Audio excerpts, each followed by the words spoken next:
I'm Luiza Mara, and we're here at the Colony by Casa Luiza showroom in Chelsea Harbour. And I'm joined by Henry Prideaux of Henry Prideaux Interior Design. Henry, thank you for coming here to chat with me. Well, thank you very much for inviting me. It's lovely to be here. I don't always get to come to the harbour. I try when I can, so actually spending time here is great. So, how did this all begin? So I guess I was always creative. I was one of those people who moved furniture around in their room at home.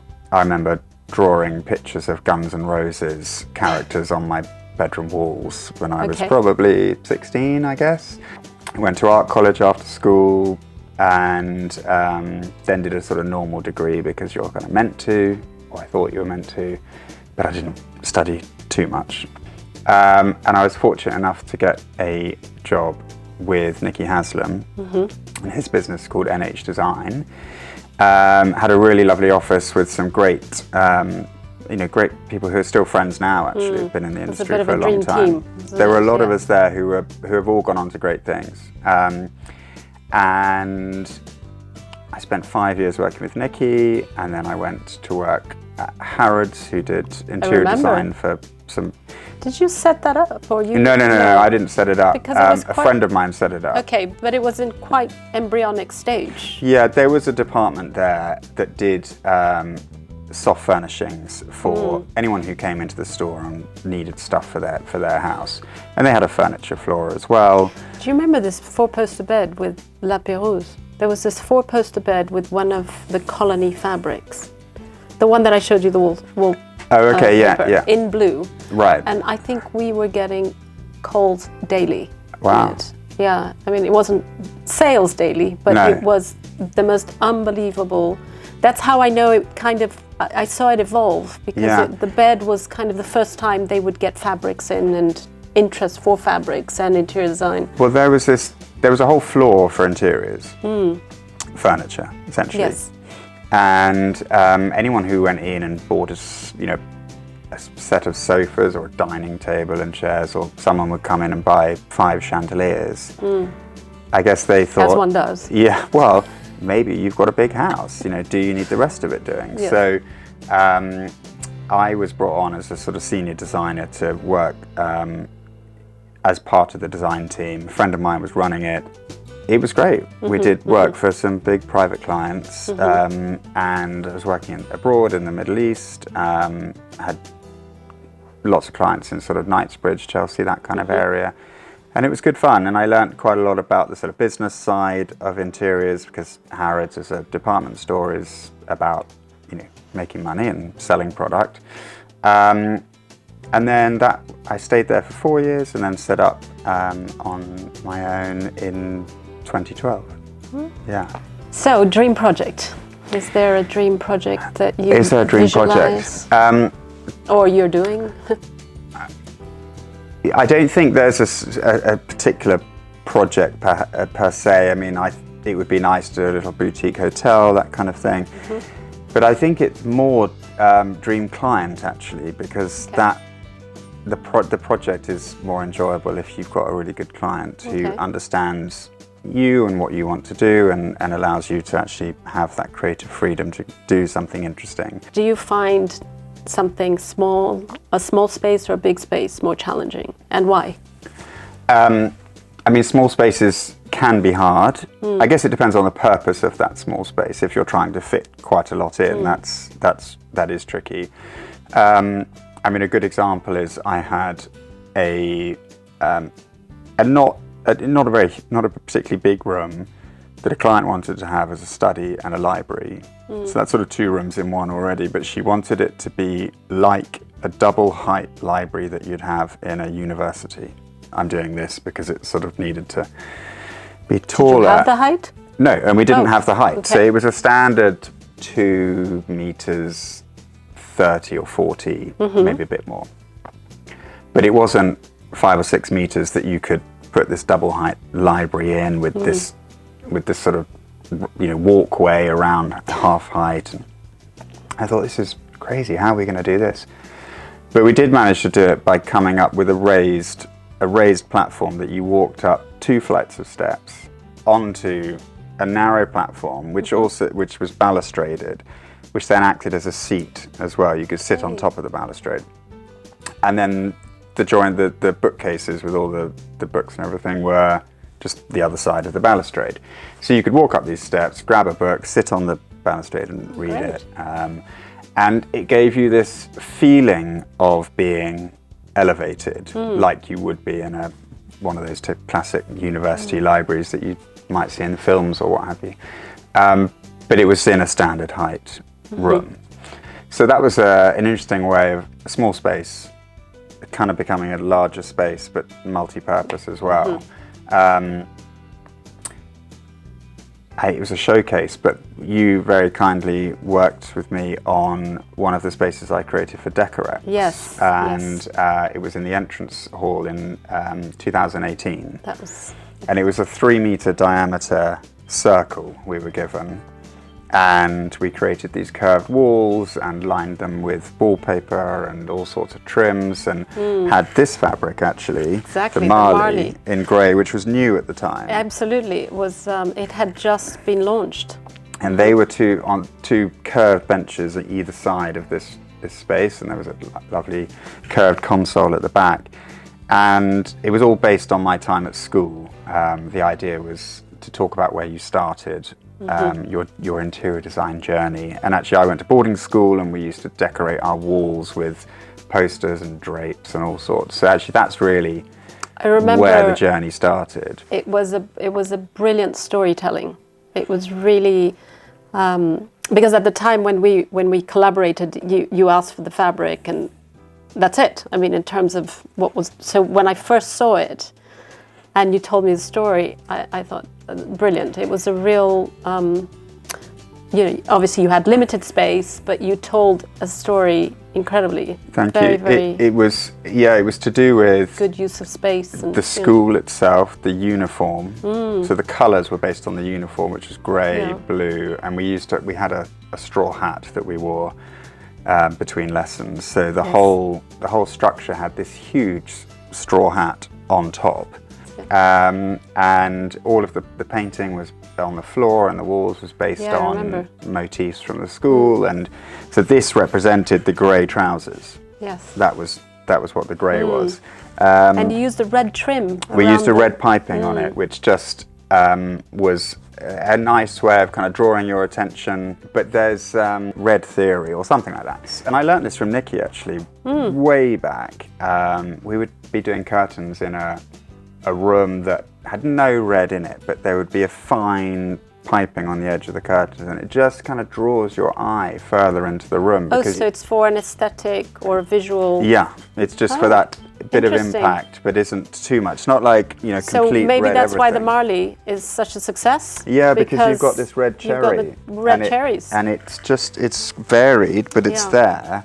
And it really kind of draws your eye towards it. And it is a thing in interiors that this little red, I didn't know that, like lines or marks, just a little spot somewhere, really helps kind of focus the viewer on what's happening in that space. Interesting.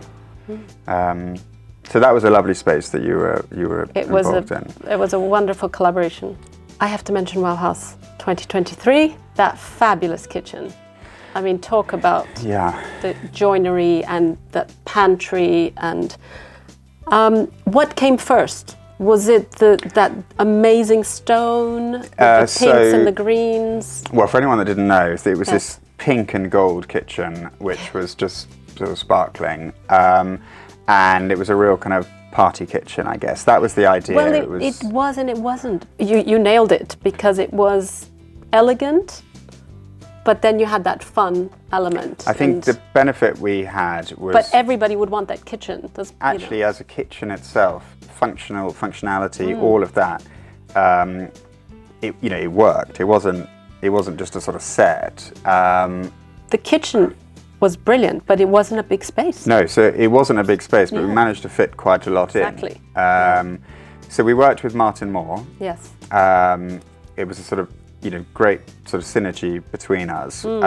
They had a new design of door panel and the way they would put stone in certain areas within the kitchen, so above the cooker hood, that kind of thing. There was a piece of stone. So the actual design of the kitchen and the layout, they had put a sort of plan in place. I tweaked it, I took out a few different things that we didn't need, I didn't think we needed, and then added a few other things in, and then chose all the paint colours. I think when I said that we wanted a pink kitchen, they were sort of a bit shocked. But it's Wow House, you know, and you needed to... But it was a very elegant pink. Not that pink isn't elegant, but it's... I can't remember what it was called, but it's a Martin Moore colour that we worked together to create that pink. There were two different types of pink. And the stone came last, actually. Really? Interesting. Yeah, but it was a real feature. It's amazing. Brazilian stone.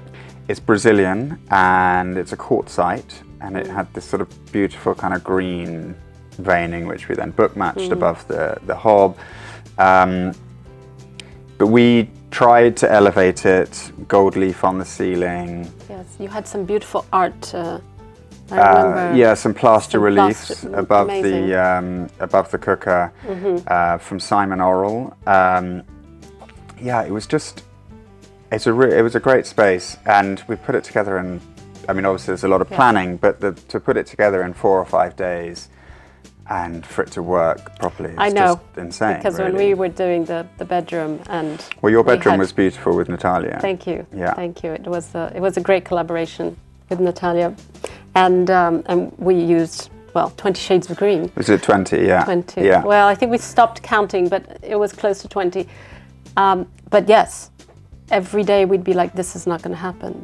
And within days, it was literally, I think, not even 5 days. It's one of those things where people do sort of pull their finger out and get things done, and everyone's on the same page, which is great. And the harbour are, great at supportive and making it all happen.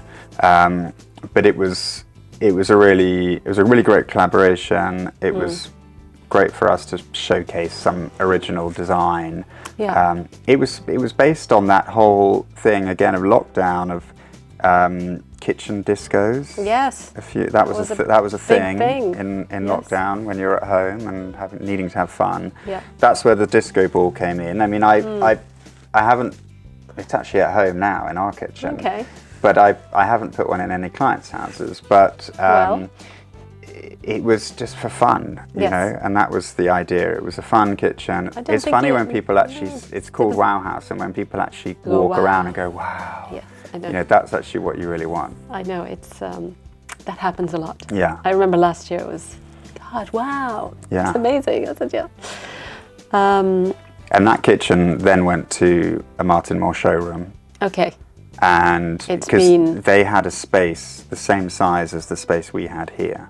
Okay. So it was just transported somewhere else. Perfect. And then it's gone to someone's house. Oh, so good. It's actually had 3 purposes. Oh, good. So that's good to know. Because there are these beautiful rooms, your room, and...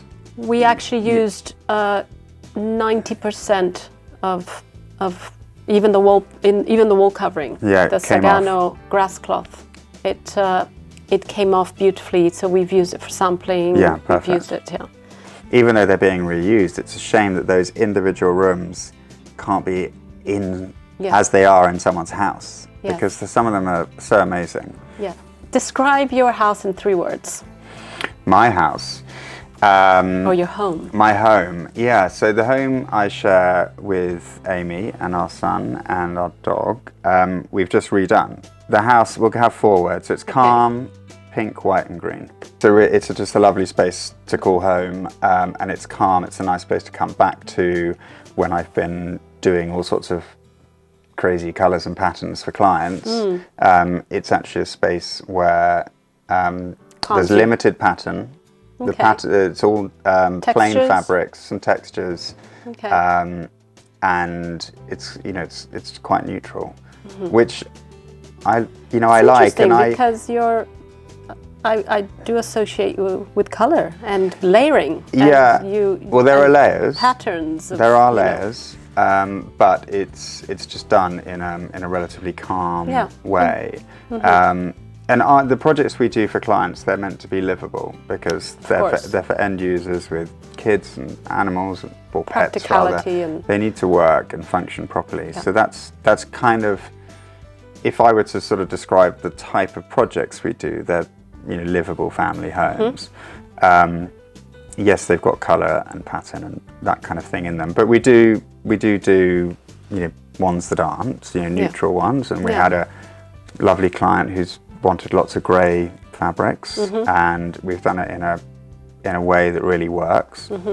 So that was going to be one of my questions. How do you get your new client? How do you start the process? So, I mean, every client's different, every house is different, and I guess probably how I'm feeling at that moment in time is different. And we'll just really listen to what they're saying. I think that's the key thing at the start, is listening to what they say.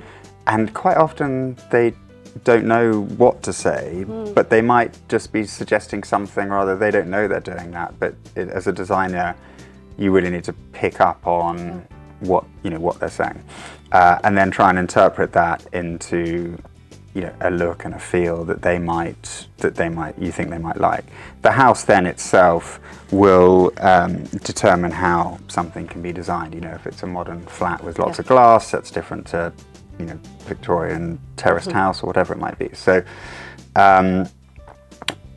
we will then we will show them work that we've done. Do they like these types of projects or those types of projects? What colours do they like? How did they find out about us? What actually drew them to us in the first place? Okay.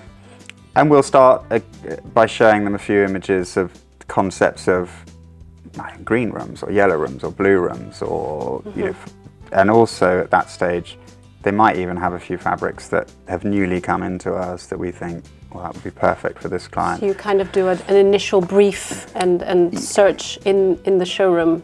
In your office? We'll probably go to their house. Okay. We'll go to the house because I need to see the house in the first place. Yeah. And they don't always work out. Sometimes they're not the right client for you. Sometimes we're not the right designer for them, and that's okay. There's always this, you get a new project in and you think, oh wow, this is great. But it needs to be, it's sort of working relationship between you and the client. You've got to like each other for a long period of time. Also, it's a trust. I mean, it's a big ask. Somebody to, you're doing their home up. It's very special, and they're personal thing. They're investing money and their trust in you. So it needs to be a good fit. And actually, that's a lot of our projects are recommendations really from previous clients that we've worked for have recommended us to someone else, and then there's that immediate trust element there. Yes. I don't know where all the projects come from. They do sort of filter in. It's quite hard to say, how did you hear about me? Because you don't want to sound sort of egotistical or anything like that, but it is useful knowing. Because that can also guide you down a certain route if they've heard of you because you did this person's house or that person's house. Or my friend or my cousin or etc. Exactly. Yes. And then you can say, what did you like about their project? Exactly. And you don't want to copy what that friend had, but it's a starting point. Oh, they like trimmings, or they like 4-poster beds, or they like wallpaper, or they don't like wallpaper. It's just as important to know what someone doesn't like as much as what they do. So we see a lot of that side when we've got our clients, interior designers, coming here and sourcing, and we're trying to maybe guide them through the showroom, and then we hear that client doesn't like stripes, client hates green, I had a client who in the brief didn't like green, green. Oh, we get that all the time. In the house, not particularly green, after the design process. The house is green after the design process, because we showed them things. Different tones of how green can be used. Yeah, well, it was partly a case of, I know you don't like green, but I'm going to put the green one here to confirm that that's what you don't like, because I still need to know that it's green you don't like, because I don't know if you don't like green, if that makes sense. So I'll put the green one there, and then here are the other ones. And then they start getting drawn to that. Interesting. So, you know, I do this professionally, but clients don't always know exactly how to express themselves. So just saying, I don't like green, or I like Art Deco, or what does that actually mean to them? But also I think because we see retail clients here as well, and sometimes people might say, I don't like green because they don't like to wear green. But it's very different to having green in your home. Yeah. So it's interesting that you almost ignore that, because your vision is actually green would look amazing on the scheme. Yeah, it's not a case of ignoring it, because I don't want to put some. No, of course. I don't want to limit myself, but also I just really need to confirm that what they're saying is true, or is it just their interpretation rather than what reality is. I've got another client who said, I'm doing his second house actually. We've got three projects at the moment that are repeat clients, which is wonderful. Lovely. That's a great accolade. I mean, it's nice that they've got two houses. Yes. But only? Maybe there's a beach house coming. Fingers crossed. We did a lovely house in the country, and we're doing the house in London, and he said to me, I don't want any green in London, because the country's got lots of green. Okay. And I said, fine, okay, that's okay. So when I was thinking about doing the schemes for the new house in London, putting stuff together, and I was thinking, right, he doesn't like green because we did it in the country. Started counting up the green rooms in the country, and they're all blue. So what he sees as green is actually blue. So it's not straightforward, you know. Yes. And I also like to put things in. Any scheme I put together for a client will always work in some capacity or other. But there'll always be something in there that I want to kind of guide them towards. And there'll be you have a vision. And there'll be something in there as well that will still work, but it's also there for them to say no, so that they can say yes to something else. That's not because I'm really pushing an agenda. It's actually just to get decisions made, because you need to work through the processes of getting the project done, and that means making decisions. But every client is different. Some like to be involved in every decision, and others are happy for you to just sort of take the lead and guide them through it. How important is art to what you do? Because there's a huge sort of crossover. It's a big thing. Again, I guess it depends if clients are interested in the art. They might have pieces themselves, or they might be interested in buying pieces for their houses or apartments. For me, it's really important, and I will always try and have places within any kind of room for a piece of art. Some people start with art, some people, it sort of rhymes, doesn't it?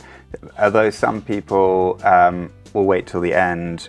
It's the type of thing that clients do, you know, they have less interest or knowledge of what type of sofa they should have, or what filling on their cushions it should be, or type of curtain material. But actually art is one of the things that they feel like they can have ownership on, and that's fine. Other projects, I'm actually making art at the moment, so we've got 5 pieces that we're making for a client in London. And again, his house, we have created in his entrance hall and the staircase and one of the dining room and the bedroom, wall paneling in a certain layout that allows art to be positioned in the center of the paneling. And we're now creating the art to fit those spaces. We buy a lot of prints that we then frame in cute little frames and have them painted, and then they can create a series. You know, maybe you'd have a run of 12 or a run of 16 and also pictures. The way they're hung is very important. Yeah, exactly. There's certain stages of a project where you really feel like you've made progress, or the next stage is happening. One of them is when the protection on the floor is lifted and you see the floor. And the next one is normally when the curtains are hung, and then the furniture starts to come in. But when the curtains go up and the floor's revealed, and when the art's hung. And you always get that sense that you're kind of nearing the finish line when those different stages happen, and the art's generally the last one. Henry, maybe you can share something from your little black book? The Little Black Book. Well, we're in Chelsea Harbour, so it's not really a secret, but the brands, lots of brands here, yours of course, Colony, lovely things. But we were talking art at one stage, and one of the main things with art is how it's hung, and how it's framed and how it's hung. There's a great guy called the Hangman. It's called Peter. Peter the Hangman. He's the Hangman. And if I've got any sort of complicated things, I mean, I can hang a few things, but if I've got anything complicated, he's just the best guy. He's completely charming, turns up on time, he's not wildly expensive, and tidies up after. He just does an amazing job. Great. And does it really quickly. I mean, if I were hanging 40 pieces of art, it's something I can't all do. in a line. Yeah, it's interesting because I can't. I'm very scatty, if that's the word. So I kind of look, and then I do, because I think it's so. Yeah, it sounds like I need the hangman in my life. Yeah. And then if you want some high quality art, there's a lovely guy called Ollie Shuttleworth who used to work at some of the big houses, art houses, sourcing artwork for clients, but now does it privately on his own.